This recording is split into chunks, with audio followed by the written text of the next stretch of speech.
बिस्मिल्लाहिर्रहमानिर्रहीम। Welcome to Cantor publishers video session. Cambridge scholars series की science 8 की text book, इसके साथ साथ एग्ज़ाम की प्रैक्टिस के लिए और SLOs की रीइंफोर्समेंट के लिए और होमवर्क जो आपको दिया जाएगा उसे सॉल्व करने के लिए आपके पास समर पैक क्लास 8 का होना बहुत ज़रूरी है। इसके साथ साथ पेरेंट्स और टीचर्स अगर किसी तरह की कुछ गाइडेंस चाहिए तो उनके लिए समर पैक एक बहुत यूज़फुल रिसोर्स साबित होगा। इस रिसोर्स पैक में तमाम SLOs अपनी मुनफरिद टीचिंग मेथडोलॉजी के साथ और एलाइड एक्टिविटीज़ के साथ बहुत उम्दा तरीके से बयान किए गए हैं। साइंस का ये समर पैक और ये रिसोर्स पैक cantorpublisher.com वेबसाइट पे इजीली सॉफ्ट फॉर्म में अवेलेबल है। The today's lecture is from Science of Grade 8 and we are going to study about the bacterium. We'll have a brief introduction what is bacteria and we'll study how a gene is introduced into bacterium in the process of genetic engineering. It's our third lecture from chapter 3 that is about biotechnology. Genetic engineering is a part of biotechnology which is frequently used in this field. Genetic engineering, as the name indicates, it is the engineering with the help of genes. Or in simple words, you can say the introduction of desired genes into another organism to get the desired benefits. So, we'll see how this process takes place. The SLO that will be achieved through this lecture are define bacterium, explain how genes are introduced into a bacterium. These two SLOs will be achieved through this lecture. Bacterium, as you all know, is the singular form of bacteria. Bacteria is the plural form whereas bacterium is the plural form. So you will find about bacterium at page 34 of your textbook under the heading of 3.4 bacterium. We have studied the characteristics of member of kingdom Monera in class 5. Bacteria or singular bacterium are unicellular prokaryotic microorganisms. Unicellular means it consists of single cell and prokaryotic means it do not contain double membrane nucleus. Its nucleus is non-membrane bounded. It's spread throughout the cell. They possess cell walls and non-membrane bounded nucleus. That is why they are called prokaryotic. They are microorganisms because we cannot see them with the help of naked eye. We use electron microscope or other instruments to observe the activity of bacteria.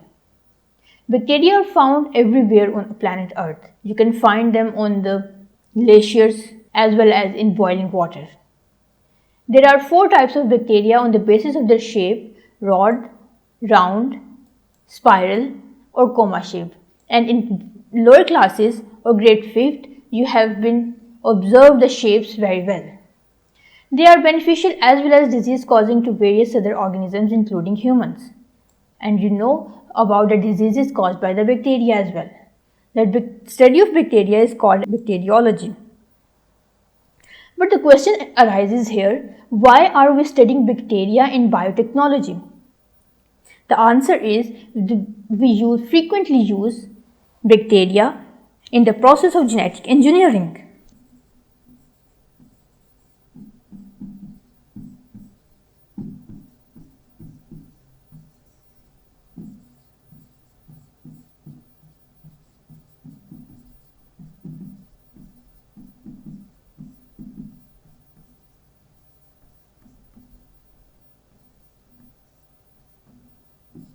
It's a very important question about the introduction of bacterium. We define bacteria. अगर हम यहाँ से definition deduce करें bacterium की तो definition इसकी कुछ यूँ होगी कि bacterium is the member of kingdom Monera and is unicellular prokaryotic microorganisms. This is the brief definition of bacterium. अब क्वेश्चन अराइज होता है कि हम बायोटेक्नोलॉजी के चैप्टर में बैक्टीरिया को क्यों डिस्कस कर रहे हैं। तो इसका जवाब ये है कि बायोटेक्नोलॉजी में चूंकि जीन्स की रिप्रोडक्शन की जाती है, जीन्स की रेप्लिकेशन की जाती है, जीन्स की मैनिपुलेशन की जाती है और इस मैनिपुलेशन के लिए हमें एक ऐसे टूल की ज़रूरत है, एक ऐसे कैरियर की ज़रूरत है जो कि फास्ट रिप्रोडक्शन शो कर सकें। यानी बायोटेक्नोलॉजी में या जेनेटिक इंजीनियरिंग में हमें फास्ट और क्विक रिप्रोडक्शन वाले माइक्रो ऑर्गेनिजम्स की जरूरत होती है।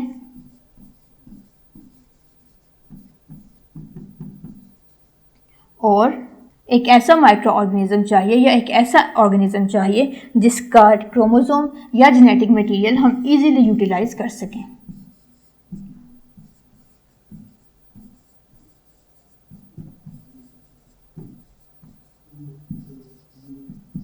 ये दो रीजंस हैं जिनकी वजह से बैक्टीरिया को बायोटेक्नोलॉजी में यूज किया जाता है कि बैक्टीरिया फास्ट रिप्रोडक्शन शो करता है। अब आते हैं अपने मेन टॉपिक की तरफ, जो कि था जीन इंट्रोडक्शन इनटू बैक्टीरियम। ये टॉपिक आपको अपनी टेक्स्ट बुक में पेज 34 पे मिलेगा और टॉपिक नंबर है 3.5। टॉपिक हेडिंग है gene introduction into a bacterium. In bacteria as they are prokaryotes have dispersed chromosomal material which spreads all over the cytoplasm. They have an extra chromosomal DNA that is called plasmid, and you have observed the plasmid in the diagram and the video before. You can see the plasmid here. Again, the genes present in plasmid make the bacteria resistant toward antibiotics. यानी इस पर किसी भी किस्म के chemical का असर नहीं होगा। The bacteria are used as genetic tool as they can easily incorporate and process the foreign genetic material inside their cell body. इसका मतलब ये है कि अगर किसी एक बैक्टीरियल सेल में कोई भी फॉरेन जीन किसी दूसरे ऑर्गेनिज्म से हासिल करदा जीन इसमें इंट्रोड्यूस की जाए तो वह बैक्टीरिया की प्रोडक्शन पे, बैक्टीरिया के प्रोसेस पे, उसकी वर्किंग पे कोई इफेक्ट नहीं देगी। The foreign genetic material once added into the host bacterium make it a genetically modified organism। जब भी किसी ऑर्गेनिज्म में हाँ वो प्लांट हो, कोई बैक्टीरिया हो या एनिमल हो, कोई भी फॉरेन जीन इंट्रोड्यूस की जाएगी तो ऐसा ऑर्गेनिज्म जेनेटिकली मॉडिफाइड ऑर्गेनिजम्स कहलाता है। द फॉरेन जेनेटिक मटेरियल और genes is introduced into bacteria through the process of transformation. सबसे पहले तो हम ये देखते हैं कि ये प्रोसेस जीन इंट्रोडक्शन का होता कैसे है। एक एग्जांपल है हमारे सामने इंसुलिन की, कि ह्यूमन बॉडी इंसुलिन डेवलप करती है।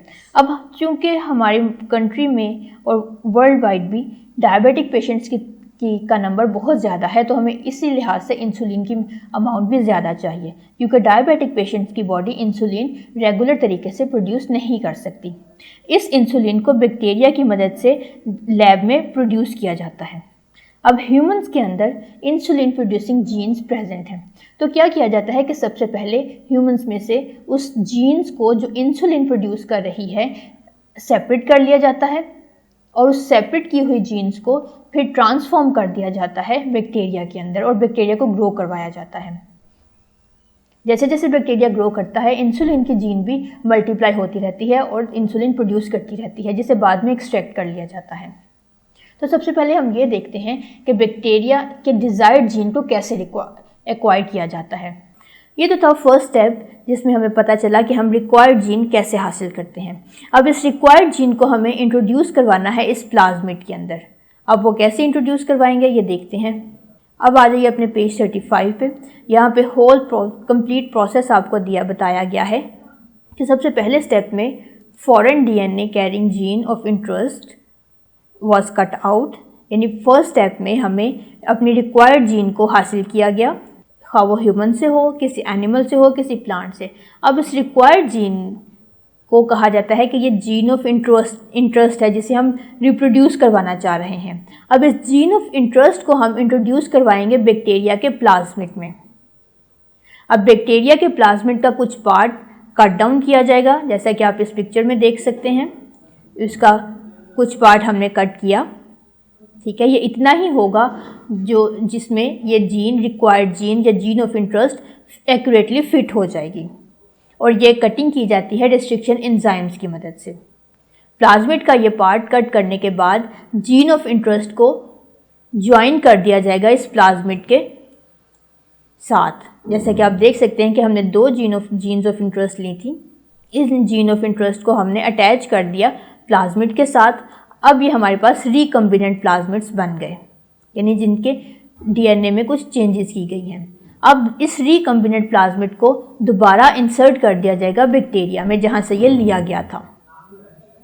ये इसका फर्स्ट स्टेप था जिसमें जीन ऑफ इंटरेस्ट ली गई। सेकंड स्टेप में प्लाज्मिड को कट किया गया। थर्ड स्टेप में प्लाज्मिड के में जीन ऑफ इंटरेस्ट को इंट्रोड्यूस किया गया। फोर्थ स्टेप में जो कि रिकम्बिनेंट प्लाज्मिड था उसको इंट्रोड्यूस करवाया जाएगा वापस बैक्टीरिया के अंदर। ये होस्ट बैक्टीरियम था, ये बैक्टीरिया का अपना डीएनए है। अब ये रिकम्बिनेंट प्लाज्मिड यूजुअल तरीके से ग्रो करेगा, डिवीजन होगी बाइनरी फिशन के थ्रू। 1 से 2 बैक्टीरिया बनेंगे, 2 से 4 बैक्टीरिया बनेंगे, 4 से 8 बैक्टीरिया बनेंगे, और जैसे जैसे बैक्टीरिया डिवाइड करेगा ये जीन ऑफ इंटरेस्ट भी हमारी डिवाइड करती चली जाएगी। और at the end of the process हमें एक comprehensive amount of desired gene मिल जाएगी जिसे बाद में एक्सट्रैक्ट कर लिया जाएगा। इस तरह से ये तमाम प्रोसेस पाया तकमील तक पहुंचता है। इस तरीके से हम किसी भी तरह की मेडिसिन को प्रिपेयर कर सकते हैं, किसी भी तरह के जीन को ग्रो करवा सकते हैं। इंसुलिन भी इसी तरीके से बनती है, वैक्सीन्स भी इसी तरीके से रिप्रोड्यूस की जाती हैं। अब आते हैं अपने होमवर्क की तरफ। सबसे पहले हम अपना होमवर्क कंप्लीट करेंगे टेस्ट एक्सरसाइज 1 से, और ये टेस्ट एक्सरसाइज 1 आपको 2 पेजेस पेज 35 और पेज 36 पे मिलेगी।